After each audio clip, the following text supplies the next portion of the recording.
What's up, guys? Welcome to this week's episode of Merricks Garage. I'm gonna jump straight into it. I've been working on some pretty big stuff in the background, behind the scenes, not on the YouTubes, and it's time to catch you guys up on where I'm going with this crazy thing called building trucks on YouTube. Let's go get it. Merricks Garage.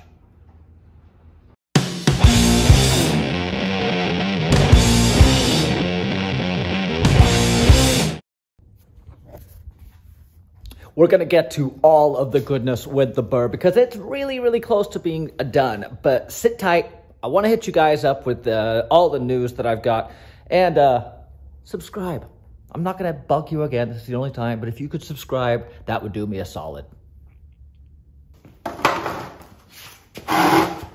I've been asked a lot about my background, about what I do for a job, and how I managed to make time to do all this too. Well, the truth is I went full-time on YouTube about a year ago.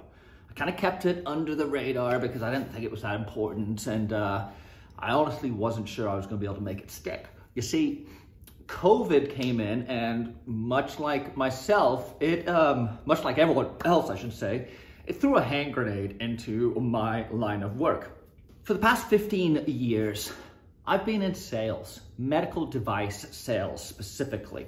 I sold orthopedic equipment to surgeons and hospitals and spent a disproportionate amount of my time in the operating room with surgeons when they were using my products in either reconstructions or repairs or injuries and fractures. It was all orthopedic based, and I mostly did elbows, shoulders, a little bit of forearm, a lot of foot and ankle, and some knee stuff. This job was great. It was a wonderful career for me. It kept me busy, kept me bouncing between hospitals, kept me on the road, gave me a lot of flexibility with my schedule. But as you can imagine, COVID took a big old hammer to that and just smashed it. I was a commission-only salesperson. I've been a distributor for a bunch of different medical device companies, and I've always been, for the past at least decade and a half, I've been self-employed, meaning that I was a contractor that these companies contracted to represent them in the hospitals and surgery centers in my area. Well, COVID came along and it shut down surgeries for a long time.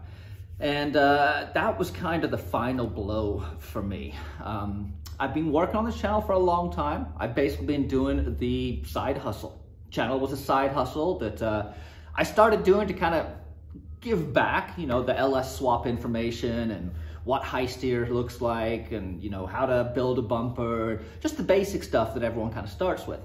And the response to the channel has been good, and it's been growing. And so as things were moving, when COVID hit, I started looking for a place, and it took me about 6 months to find a place and to get moved in, and that's where I have been for the past year.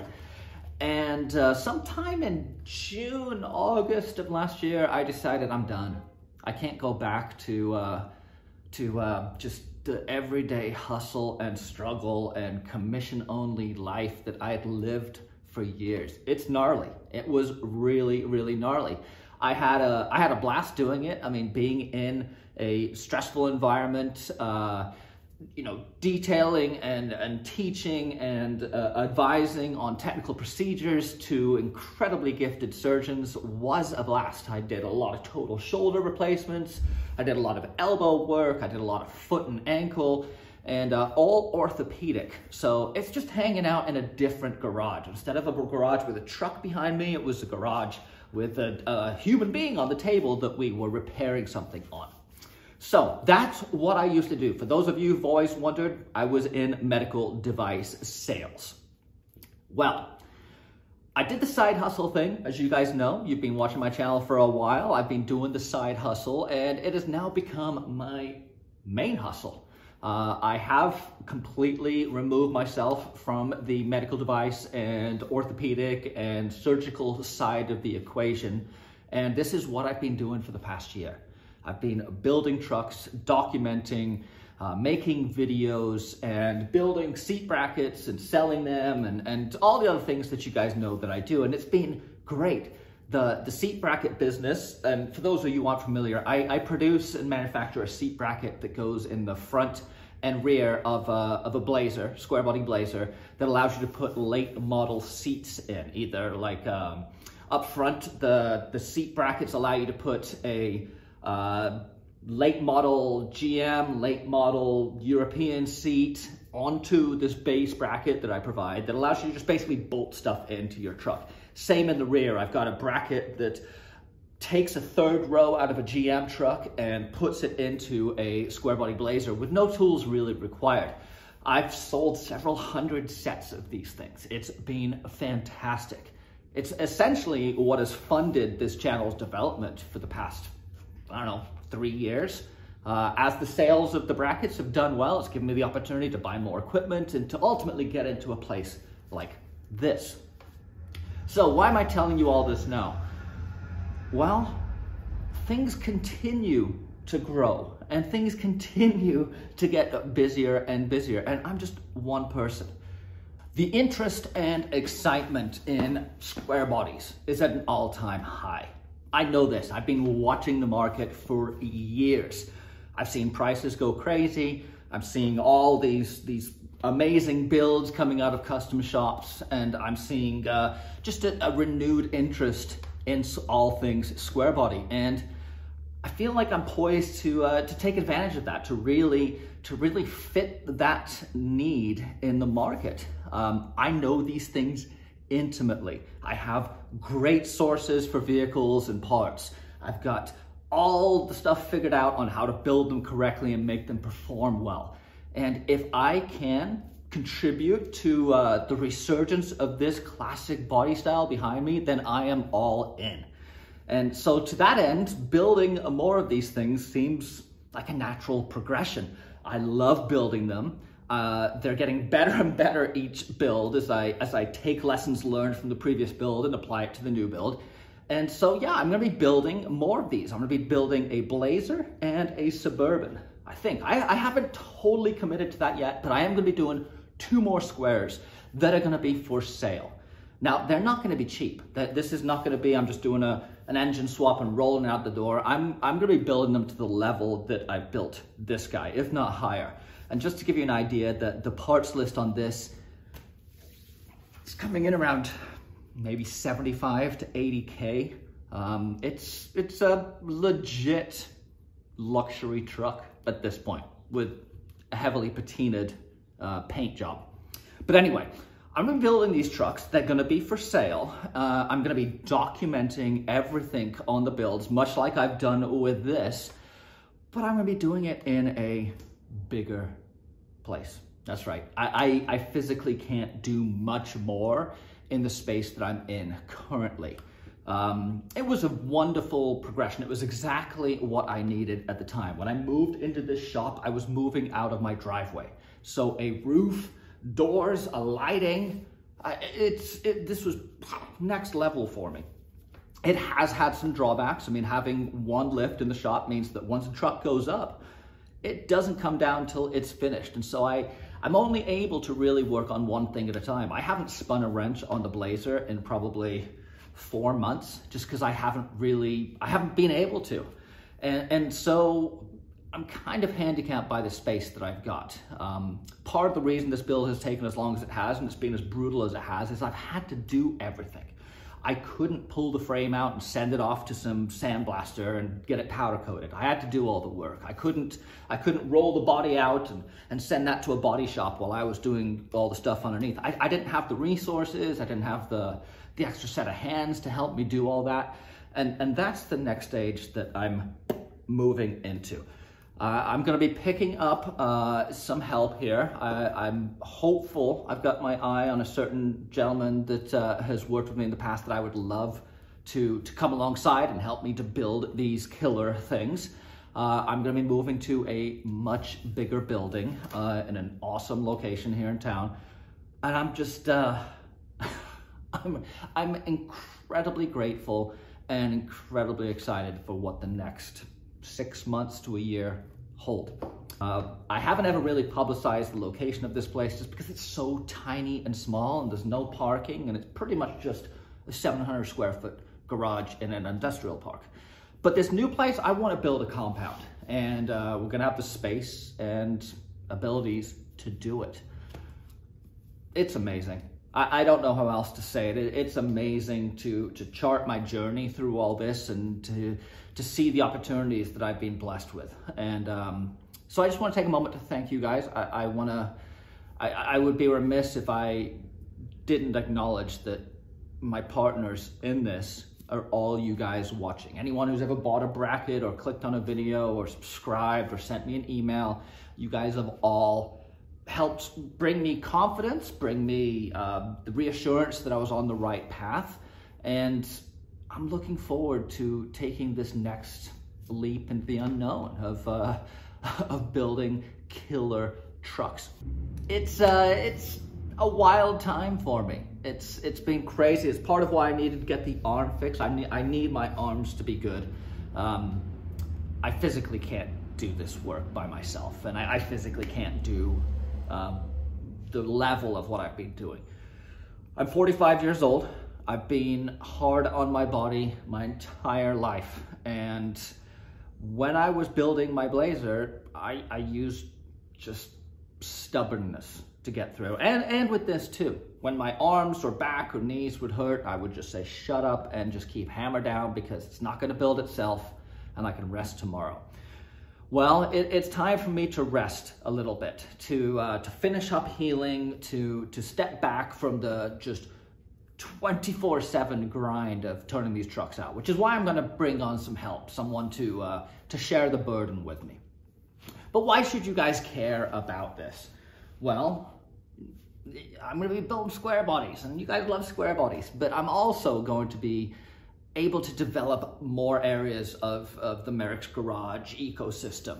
I've got build lists I'm putting together for the burb. I want to start doing build consulting so you guys can pick my brain exclusively for an hour about your build and what you want to do. I want to develop the website to be more of a centralized place where people can, you know, drop information about builds, display their builds. I've got ideas coming out of my head. I've got more products that I want to bring to market. Much like the seat brackets, I want to bring some other products that I'm still working on to market that I think the square body market would love. So, a lot on my plate. I'm fired up. I'm excited, and I'm looking forward to taking you guys on this ride with me.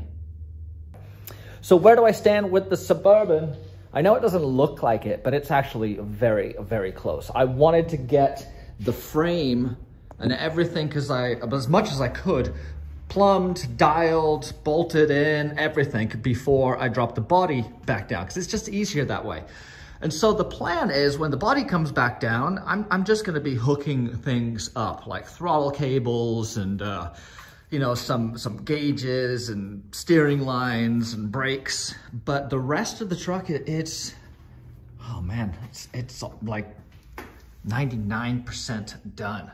I got a lot of the wiring all done and labeled. I've got all of the transmission pretty much back in. I've got to throw the 205, but I'm being well behaved because that thing's super heavy and I don't think I should be doing it by myself. But I did get the 203 in with the range box input changed out. I'll show you guys how I did that. And yeah, a lot of the other, you know, finish work is gonna be fun. And hopefully if I've done my work correctly, it should go back together fairly easily. Famous last words, right? Well, let's take a look at the range box. I love this thing. It's a microcosm of why this truck is so burly. It's just, everything is just, it's just gears and metal and steel. And I swapped out the input from a 203 from a Dodge, and it went back together perfectly. So let me show you what I did there. Here we have the input out of an NP203. This is a 23 spline input, and it is going to be fitting into the range box of the 203. You'll see right down here, let's see if I can get you a better shot. That is my 32, I think it's 33 or 34 spline GM input, and it's too big. So we need to tear this case down and swap in that new input. So a lot of this stuff just is pretty much common sense when you're taking things apart. Make sure you get everything. There are these roller pins right there, and you just gotta make sure you get them all because you don't want any of them floating around in there. And what I like to do is just take things apart and put them down in the order in which they came off, in the orientation in which they came off. It should be fairly easy to put back together. I mean, I'm doing this with just one hand right now, which is encouraging. Now, I'm probably going to wait to prep it and put it back together again, but for now, hopefully we can get that output removed, or input removed. Okay, while the boys are practicing some of their footballs over here, I am rebuilding, well, swapping out this input. This is the new input. This is a Dodge input, and this is the old GM input. The only thing I'm a little concerned about is how much stick out I have. No, it's 14. I'll have to check the engagement, but I'm gonna be okay. I really doubt if the stick out's gonna be an issue, but we shall see. So everything's mating up. Obviously, here's the selective fork that takes you your range selector. This is the actual range selector ring, and then the fork is right here in the other side of the case. And over here is how you can adjust to have a different clocking orientation. So I'm going to see if I can come up with something to get this piece can be used as a, holy cow, they just completely crashed into the trees. Yeah, and you got the old wild animals. I have wild animals for children. It feels kind of cool to be back at my house doing videos. So I'm able to clock with this to get the orientation with this to be parallel to the ground, because this is a mounting plate apparently. Here you can see I've got the new input shaft. Here's the old one. And this is the shift fork. So you can see as this linkage moves, it's going to move the shift fork up and down and engage with various different combinations on this guy, which is my output. So by moving the shift fork, you're going to engage either 1-to-1 or the reduction value in the box. The trick now is to put all of these pins, these roller pins, into here and then get that seated on there. So I'm gonna get some sticky grease. I've got some bike grease here. Slick Honey. This is old school, man. This is a throwback to my bike shop days. Throw a little bit in there. Hopefully I can get those things stuck in. Get this thing back together. I think the 203 range box right here is a perfect representation of everything that I'm building on this burb build. Massively overbuilt. This is a cast iron case, all gear, hardened, strong intermediate shaft, or sorry, input and output shafts, and just super burly. No electronics, no real crazy movement or anything. All you've got up there is a shift fork that moves back and forth and selects either 1-to-1 or 2-to-1. This thing will survive pretty much anything, and it's why I'm dropping it in the burb. I think now would be a good time to go watch this video. This is the video I put together on how I got here, and it's about a year old now, so it's time for some good self-reflection. We'll see you next week. Go watch that video. Peace.